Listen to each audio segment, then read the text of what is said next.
কয়েকদিন ধরে আমি বুঝতে পারছি না তোমাদের দাদাভাইয়ের কি হয়েছে, মানে খুব বাজে বিহেভিয়ার করছে, মানে কিরকম টাইপের একটা জানি করছে, খুবই অসুস্থ। মানে কি চিকিৎসা করলে এটা ঠিক হবে আমি সত্যি জানি না। এত হাসি খুশি এত ভালো একটা ছেলে হুট করে এরকম হয়ে যাবে এটা আশা করা যায় না। তো দেখো তোমাদের দেখিয়ে দিই কিরকম করছে, ওই দেখো কিরকম করছে।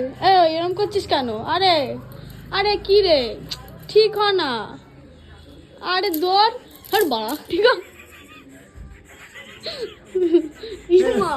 এই রোগের আসান যে মানে এত তাড়াতাড়ি এত মা ভয় পেয়ে গেছে, বলছে নাকি, আমি তো ভাবলাম মারপিট লাগছিস কেন, আমরা হুটার এরকম দেখা হাঙ্গামা করে তো মারপিট লাগে পার্সোনাল লোক কেন?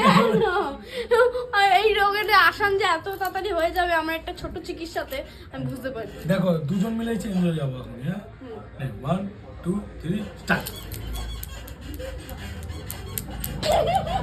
ঢিলা রোগ ঢিলা ঢিল্লি। চলো টাটা।